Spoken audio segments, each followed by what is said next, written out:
Halo teman-teman semua, saya hadir kembali untuk menguak fakta yang mungkin belum kalian ketahui. Saya menemukan adanya sebuah fakta yang menarik yang bisa saya tawarkan kepada teman-teman semua.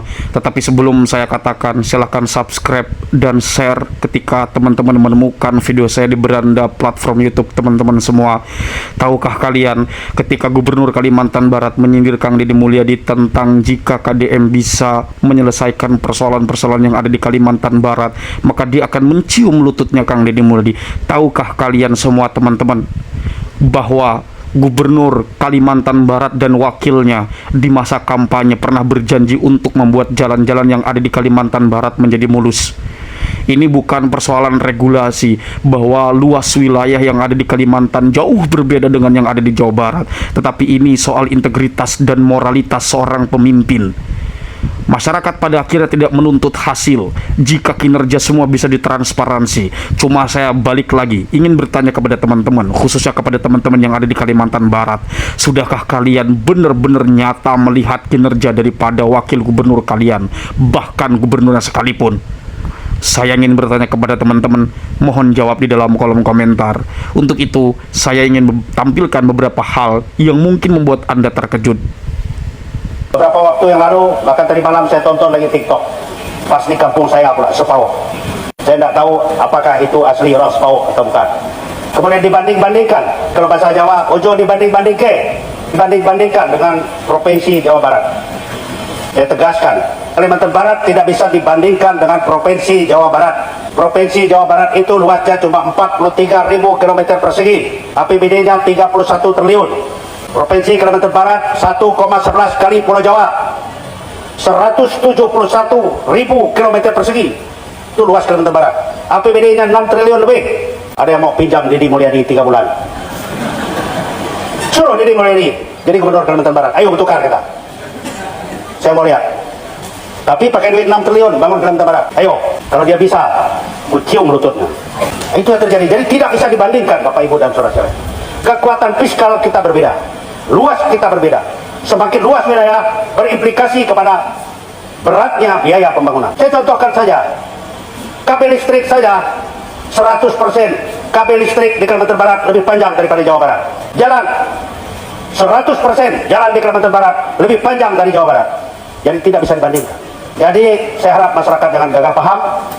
Kemudian kita yang ada di sini sebagai pelaku-pelaku, pemimpin-pemimpin pemerintah, berikan pencerahan kepada masyarakat kita. Saya terima kasih Pak Bupati. Kemarin Pak Bupati sudah menyampaikan jalan berayan dan langsung kirim alat. Saya memahami kebatinan Pak Bupati. Infrastruktur di Kabupaten Sintang sungguh berat. Dengan kekuatan fiskal Kabupaten Sintang saja. Tapi Pak Bupati, pemerintah provinsi tidak tinggal diam. Apalagi saya ini orang Sintang Pak Bupati. Dan jalan itu kalau tidak salah saya kalau dilanjutkan terus sampai ke Layung itu. Nah, tadi malam saya lihat sudah ada TikTok Layung. Jalan kampung wakil gubernur katanya. Sabar Bapak Ibu dan saudara sekalian yang orang Layung. Tidak mungkin saya lupa dengan di mana temudi saya digantung. Dan itu harga diri, harkat dan martabat. Sungguh berdosa saya kalau sampai habis masa jabatan Jalan Layung masih belum bisa dilewati.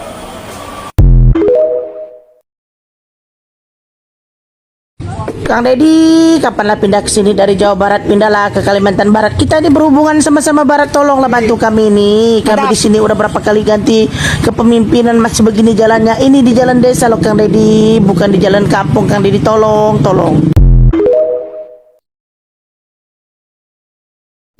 Kita belajar lagi. Kang Deddy, ayak naon kumaha Kang Deddy haridang jalan ini Kang Deddy. Tolonglah kami Kang Deddy.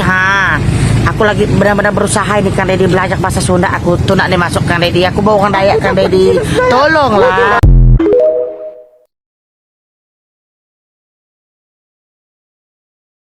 Jika etika itu mereka kan melaporkan ke pimpinan mereka, ke Gubernur Kalimantan Barat, tetapi tidak, mereka lebih baik melaporkan ke Gubernur Jawa Barat Kang Deddy Mulyadi, karena mereka beranggapan Kang Deddy Mulyadi lah yang bisa menyelesaikan dan membantu solusi daripada penyelesaian daripada perkara pembunuhan yang dilakukan diduga oleh oknum Polri tersebut. Pembunuhan tersebut kalau menurut hemat kami adalah pembunuhan berencana. Baik, itu dari saya. Lanjut Pak. Oke. Jadi secara substansinya perlu saya sampaikan supaya publik juga bisa melihat secara utuh. bahwa ini diawali dari adanya penyerobotan lahan. Lahan tersebut adalah lahan milik klien kami, kemudian diserobot kemudian dibangun oleh seorang pengusaha yang cukup terkenal berinisial A di Kalimantan Timur sana, Kalimantan Barat sana. Kemudian karena merasa bahwa ini adalah lahan dari milik klien kami, maka klien kami ingin bertemu siapa sih yang berani mencoba untuk menyerobot lahan tersebut. Selanjutnya, karena klien kami mencari orang tersebut dan meminta untuk bertemu kepada si penyerobot ini, tidak pernah juga ditemuin. Akhirnya klien kami menemuin satu momen. Momennya tersebut ada eskavator mini milik yang diduga menyerobot lahan milik klien kami. Setelah eskavator tersebut diambillah oleh klien kami, diparkir di depan rumah beliau almarhum ini ya kan, diparkir. Selanjutnya lagi tujuannya adalah untuk supaya si pemilik eskavator datang untuk bertemu, untuk diselesaikan secara baik-baik, apakah akan dibayar lahannya atau diselesaikan bagaimana. Tapi ironisnya ternyata yang datang adalah 8 orang warga sipil yang berbadan-badan besar, kemudian lagi dengan 2 orang oknum polisi. Seharusnya yang kami lihat, polisi ini datang bukan dalam rangka, tanda kutip ya, bukan dalam rangka tindakan serangkaian penyelidikan atau penyidikan, tapi dia datang secara frontal dengan terjadi cekcok dengan klien kami, karena kami duga bahwa polisi ini membackingi pihak pengusaha ini.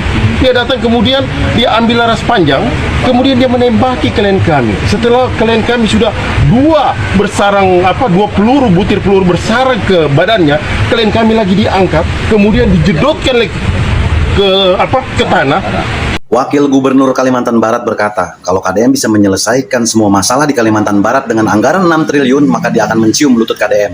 Kata-kata yang keluar dari mulut Bapak itu biasanya keluar dari mulut orang yang nggak bisa berpikir, nggak bisa bekerja, dan maaf, cenderung bodoh. Pak, mikir dong, gimana caranya menyelesaikan masalah di Kalimantan Barat. Jangan malah nyuruh KDM yang menyelesaikan. Kalau KDM mengiyakan gimana? Ya Bapak harus siap-siap mencium lutut KDM. Karena kalau sama KDM, semua masalah di Kalimantan Barat dengan anggaran 6 triliun akan selesai. Kenapa? Karena KDM cerdas, dia bisa berpikir dengan baik. Kalau Bapak menyadari kapasitas otak Bapak jauh di bawah KDM, minimal meniru lah. Walaupun tidak bisa membuat inovasi baru gitu ya untuk bekerja, minimal meniru. Bingung saya, orang kayak Bapak kok bisa kepilih gitu. Dan Bapak malah bilang malaikat pun tak bisa menyelesaikan masalah Kalimantan Barat. Nggak usah malaikat, KDM aja. Selesai sama KDM. Kami dari Udayan SP3 Kalimantan Barat, Kecamatan Cipaung, ingin menyampaikan jalan kami yang licak, lecut, karena gubernur kami itu kerjanya molor, tidur, pingsan, mikirin kaya sendiri dan mikirin masyarakat yang banyak. Entah percuma jadi gubernur, mending Kang Deddy yang jadi gubernur 2 bulan.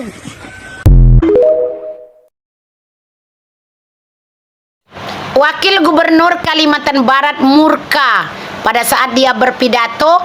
Dia menantang KDM. Dia menyatakan, saya tantang Deddy Mulyadi, kalau berani kita pinjam 3 bulan untuk membangun jalan dan membangun Kalimantan Barat. Dikarenakan dia ini sudah marah, banyak komentar rakyatnya yang menyatakan jalan di Kalimantan Barat masih buruk, sedangkan dibandingkan dengan Jawa Barat, jalan di Jawa Barat sudah bagus. Akhirnya pada saat dia berpidato, malah Wakil Gubernur Kalimantan Barat marah, menyebut-nyebut nama KDM. Dia menyatakan dia berani cium lutut KDM. Kalau KDM bisa membangun dengan dana 6 triliun untuk membangun jalan di Kalimantan Barat. Nah, ini kenapa malah dia marah ke KDM ya? KDM selama ini tidak pernah membanding-bandingkan. KDM kan cuma menunjukkan aksi kerjanya, bahkan yang memviralkan para rakyatnya ya, jalan KDM sudah bagus, mulus ya. Nah, yang protes juga terhadap dirimu, wahai pejabat Kalimantan Barat, yang protes juga wargamu sendiri. Mereka ingin tukar gubernur. Akhirnya dia tidak terima ya yang diucapkan oleh Wakil Gubernur Kalimantan Barat, dia menantang kalau KDM berani membangun jalannya mulus. Selama 3 bulan dia mau pinjam KDM, lalu dia cium lutut KDM. Ini bukan soal banding-bandingan katanya, karena fiskal kita berbeda, luas wilayah berbeda, penghasilan APBD juga berbeda. Nah ini jangan panas ya Pak, Bapak Krisantus ya, Bapak Wakil Gubernur Kalimantan Barat, jangan marahnya ke KDM, koreksi diri. Setidaknya meskipun tidak mulus seperti Jawa Barat, namun jangan seperti Kubangan Kerbau ya. Itu wargamu mau lewat susah, mobilnya hampir tenggelam oleh lumpur ya. Itu contohnya, itu ada di gambar itu. Jadi wajar kalau rakyatmu protes. Wahai Bapak Wakil Gubernur, mohon maaf Bapak Wakil Gubernur Kalimantan Barat, jangan malah kamu menantang KDM. KDM memang sudah oke ya. Mana mungkin juga KDM mau pindah ke sana. Dia asli Jabar. Dia memang memperbaiki, membaguskan Jawa Barat. Dia keturunan pribumi Jawa Barat. Dia orang Sunda. Pasti yang dipimpinnya daerah dia sendiri. Nah, jadi kalau kamu menyatakan mau tukar gubernur, kamu perbaiki dulu sendiri ya. Perbaiki tempatmu, jangan iri dengan orangnya ya. Irilah dengan kinerjanya, dengan cara kau tiru dan kau perbaiki. Meskipun tidak sebagus Jawa Barat, setidaknya jangan kayak Kubangan Kerbau, oke? Bapak Krisantus Kurniawan, mohon maaf juga karena saya melihat videomu viral ya. Saat kamu berpidato, kamu menyebut-nyebut nama KDM. Saya yang di luar Jabar saja memang kagum dengan KDM. Sudah saya dengar, memang kata kamu beda, luaslah memang luas Kalimantan Barat. Penghasilannya sedikit di sana, APBD-nya sedikit. Namun usahakan, berarti bagian-bagian yang diutamakan, yang buruk nian, ya, yang terlalu buruk kayak gitu baru perbaiki benar. Jangan berarti tidak ada pembangunan, ya. Yang memang sudah buruk, yang parah sekali, nah perbaikilah supaya rakyatmu tidak menyatakan mau tukar gubernur ya. Ini bukan salah KDM, ini salah rakyatmu sendiri yang berkoar-koar mereka pengen tukar gubernur. Oke, Bapak Krisantus Kurniawan, Bapak Wakil Gubernur, jangan marah ya. Sudah kami dengar pidatomu ya, oke? Edan KDM aspal, lihat tuh. Wah, di bawahnya corak, atasnya aspal berlapis, nggak kayak tetangga sebelah, tipis-tipis. Mana paten bos? Coba lihat punya Kalbar. Ini ya, aspal kebanggaan rakyat Kalbar. Di Jawa Barat, mana paten aspalnya?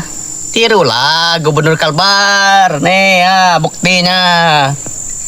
Di atas ini, aspal dari luar angkasa. Di bawahnya, ini batu meteor. Mantap lah pokoknya Kalbar nih.